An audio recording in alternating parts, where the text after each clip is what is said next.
Welcome to the Team Corrali one-page manual video series. For best results, download the PDF file from the link below before watching. Hello guys, in this video I will show you how to reassemble the front and the rear diff. They are both the same, but before you watch this video please check this one. It contains all of the basic information of how to maintain an RC card. Alright, before we start with step number one, I need to highlight a few things. First of all, of course, how to disassemble this diff out of the car. Please check the manuals linked in the descriptions. All of the PDF files and short video manuals will be listed there. So, of course, before you disassemble this, you need to take it out of the car. What is more, I want to highlight one more thing. This case here is plastic, that's stock out of the car. If you want, you can upgrade it to the 7075 aluminum one. Every other part is the same, so simply one part to change here. Before we start disassembling, as you can see, there's plenty of grease here. Clean it up before, make your workbench a little bit cleaner. And of course, throughout the whole video, I will use some kitchen paper, towel paper, however you call it, and all of the oil that is inside I will try to collect on it and make my life a little bit easier, and of course make my table a little bit cleaner. Of course you could use pit mat, it's very convenient of course, but for the sake of this video it will be very hard for you to see black screws and black parts on the black mat, so that's why we are using this white background. There's one more thing I want to mention before. I do not mention in the central diff video. You can use the 17mm wheel hex to hold your diffs. All three can be fitted here, one in the center, two in the sides, so it will be easier for you to work on it. And most likely, if you have a cloth on your table or pit mat or some towel, whatever, it's not hard surface, you can simply just ruin your rebuilding and spill out the oil by just simply kicking this diff out of place. I want to do it on this video because it will be harder to see all of the details I'm doing here, and of course if you have a hard surface that you are working on, there's not really a need because it stands and everything. If you are careful, you won't do any harm to it. The last thing I want to highlight before we start is the oils. Of course they are oil fitted differential, so you need to use silicone oils like this. I will use 20K for this one. Remember to rotate your bottle before you start maintaining. The oil will drop to the bottom. Of course with 20K is not that important, but if you are using 100K, 200K, half of a million, it will be more convenient if you do it right now before you disassemble the whole diff. So what oil to choose? This is a very hard topic and something that every racer, every driver have their own opinion at. We listed the best oils we think are for bashing, off-road and racing. It's of course like starting guide. It's not like something you have to always use and that's the only one that will work. Of course it's up to your preferences. If you use a little bit harder oils, the car will be more aggressive, more stable. If you use softer oils, it will be easier to turn, a little bit, you will have a little bit better traction, but that's a very huge topic around the RC industry. And if you are only starting, just use the stock oil that comes out of the box, and of course use our references to go a little bit harder or softer for different use. However, if you use a very thick and high viscosity basically oil on the central and the front end and diff, you will add way more stress over the drivetrain, and the drivetrain will be much more likely to break because if this is a million oil or a quarter million oil or a half million oil, it will be almost like fixed diff. So it's all up to your preferences. Test, check, and in this video I will show you how to rebuild it. So starting with step number one, I will prepare my paper, and disassemble the top cover with these 4 screws.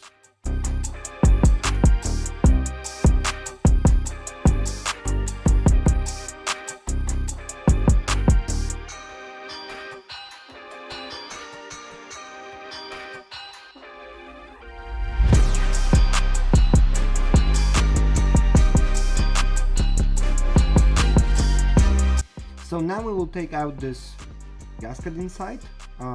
It's very fragile, so you need to be super careful, and what I like to do is to use some dentist tool or a hobby knife and gently lift it up, trying my best not to damage it. So when you have it out,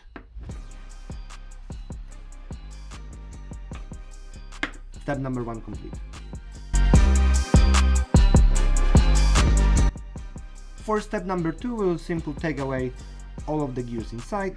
It's very easy task, just simply use your pliers, take them all out, and all done. So for most of you guys, that will be it.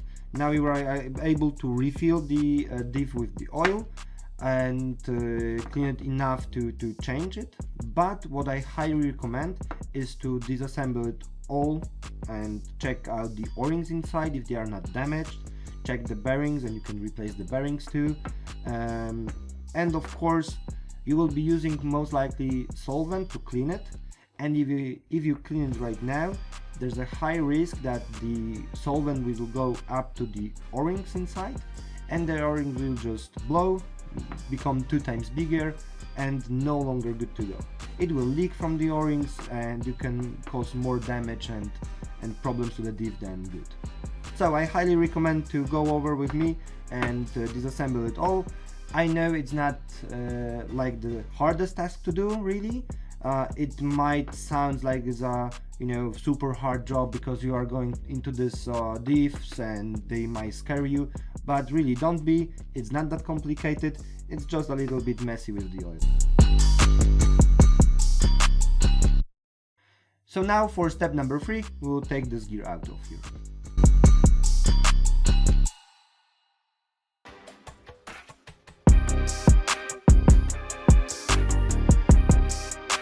Step number 4, disassemble the outdrive and the O-rings inside.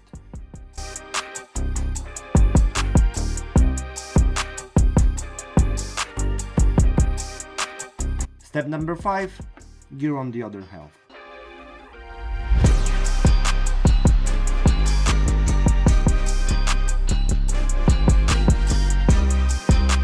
And final step number 6, outdrive and the O-rings. Be careful here. Remember about these 2 shims that are made here to set up the gap between the gears.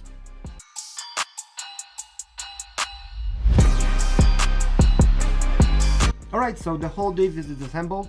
As you can see, it's a very simple task to do. There's only a lot of oil all around, but nothing to be terrified of. Here are the 3 things I want to highlight and I want you to remember. First, this gasket must be clean, but I don't like to clean it with solvent. It will be easy to rip it apart, and if this part is ripped, the diff will surely leak. There's no way to do it differently. If you will replace this gasket, remember that to soak it in the oil a little bit, so it's nicely and lubricated and the connection is sealed perfectly and nothing will leak from the diff. The second part you don't want to clean with the solvent, as I mentioned before, are the O-rings. You just simply clean it with tissue paper or your hands and leave them out of the solvent. If you put it in the solvent, they will bubble, they will become 2 times bigger and they will be no longer good to go. The third thing here are those shims that are setting the gap between the gears. I talk about this a little bit more in other manuals, but what you basically need to know, they are very fragile, they are very easy to break. Just clean them carefully, and what is more, for the most of our cars we always use 2 shims on the gear side. If you are trying to check the gap, what I usually do, because you need to assemble them before you put it in the car, so you cannot add one more shim later on. But as I said, they are fragile, so you can cut them after you put it in the car. What I usually do, if I do not find my gap perfect and I want it to be closer or bigger, I usually put 3 of those in the car, and then see if the gap is good. If it's too tight, I rip one apart, cut it, take it out of the differential, stick with 2, check again. If that's too much, one more out, just cut it off, throw it out, stick with 1, and 1 is probably... I figure out that mostly I use 2 for the plastic diff cases, and mostly 1, sometimes 2 in the 7075 aluminum case. Alright, so I already mentioned the 7075 diff case. It's a direct swap, so you will simply throw it away and put the 7075 back in. You don't have to do it, the plastic is good enough for most of the usage. The aluminum one will be a little bit better with the heat, so it will take the heat out of the gearbox case a little bit better. It will be of course a little bit more durable, and of course it looks nice. However, there's one thing you need to remember, and that's the only difference between those cases assembly wise. Here you are not using thread lock, it's plastic, it will hold, but if you are using the aluminum, always use locket on the threads here to make sure it won't lose during driving and destroy the differential. Alright, so now to the cleaning, and basically you have 3 options. What I like to do mostly when I'm outside, I'm using some brake cleaner, just spray. The pressure from the can will help you with spraying all of the oils out of there, but remember to use some protection for your hands, some protective gloves, and to not harm your skin.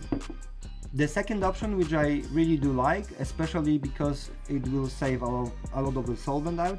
Those cans are great, but you most likely will take a lot of the solvent out to perfectly clean all of the parts.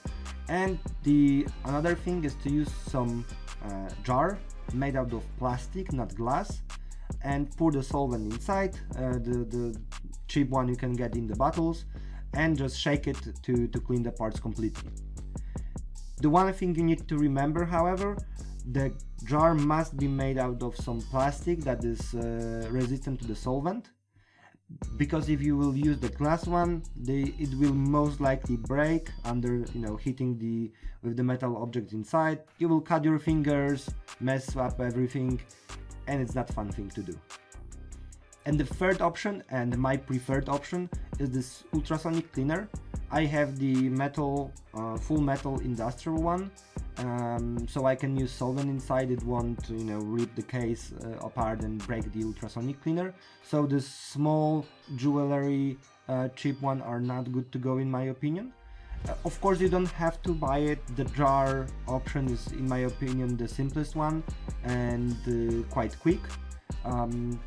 But if you go with the ultrasonic cleaner, remember most of the manufacturers don't want you to use solvent inside, but you can. You only need to remember solvent is flammable.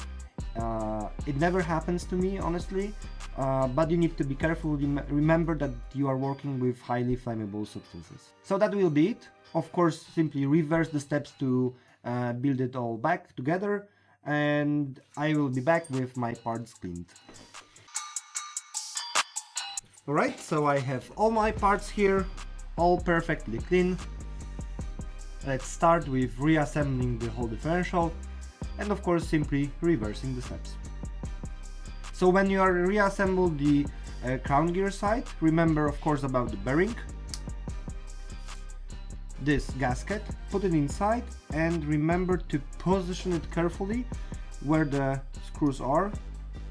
When it's all soaking a little bit with the oil, it will stick here, so there will be no issues with later on when you are assembling this. What is more, you need to remember about the shims I spoke before. Put them before on the outdrive, make sure you have them here, because if you forget about them, of course you will be needed to disassemble the whole thing again.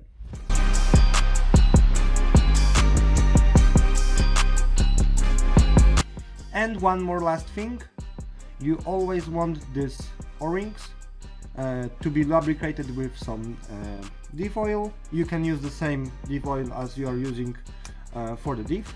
You want those O-rings to be lubricated because that's quite a high speed that these parts are rotating, and if they are all clean, they will surely break, burn a little bit inside, and will be no longer good to go.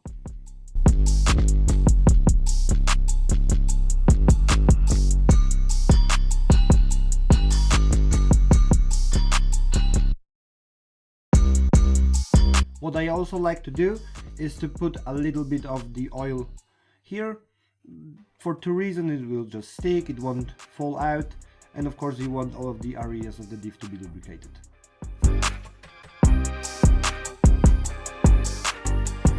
So when it's all done, do the same procedure to the other half.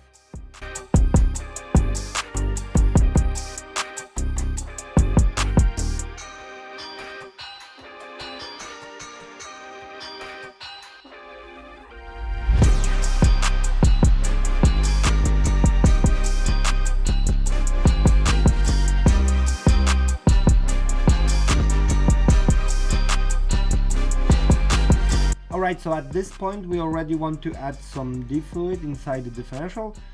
It will be easier to just pour it now, then put the gears and close it with the other side.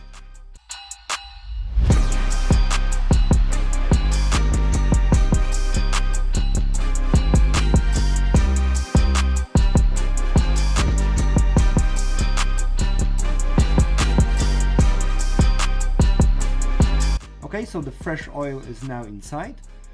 That's around the amount you want to have inside the Diff. If you pour too much, then you will simply just drown the whole differential in the oil. The excess oil will leak anyway, and because of the pressure inside the case. So that's what you are basically looking for. Now it's time to close the Diff, remember about the alignment in the holes, and that will be pretty it.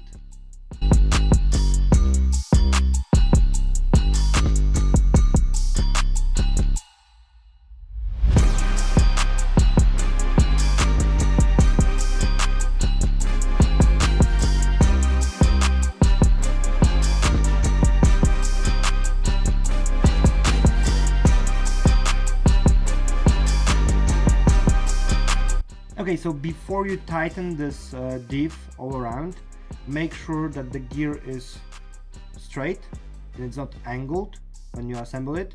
It may occur with the plastic case because it's not a tight fit but a little tighter fit, let's say.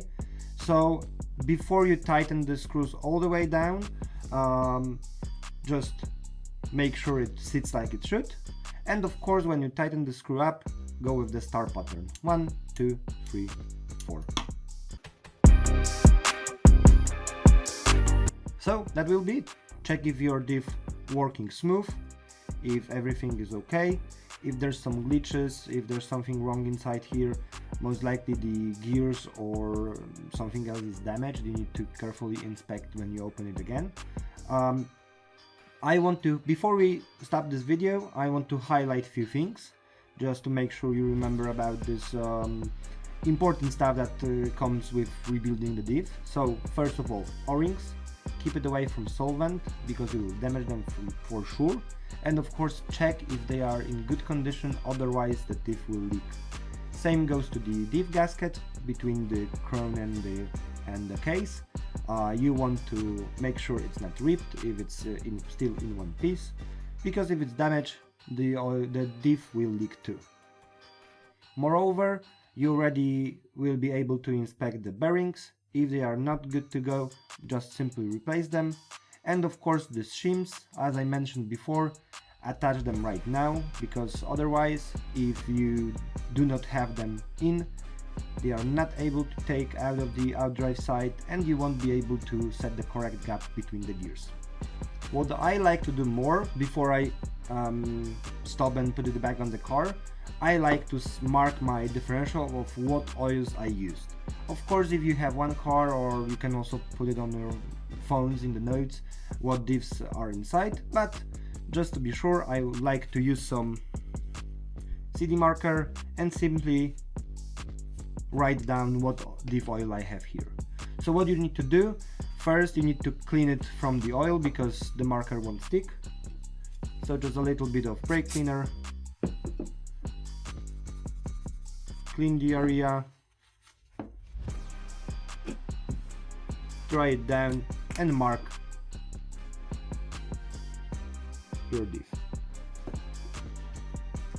Now I'm sure each and every time I will disassemble the car, I will know what kind of a diff fluid I have inside.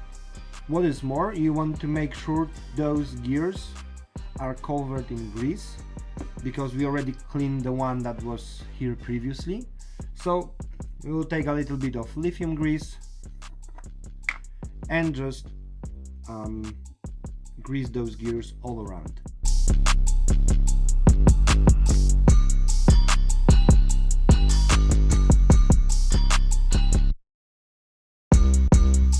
You don't need to be extra careful when you are applying this grease. It will spread over nicely when the car is installed anyway.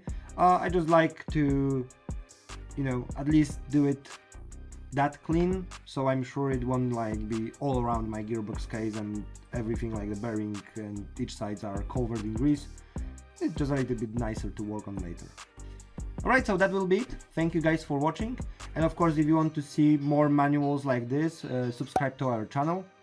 What is more, follow Team Coralie on Facebook and Instagram to see the latest news. If you want to contact us and need any help, please do it by support@coralie.com. And if you want to see the car that these diffs come from and any other car in our lineup, please visit our showroom world.coralie.com. So thank you guys for watching and see you in the next one. Team Coralie, engineered to be the fastest.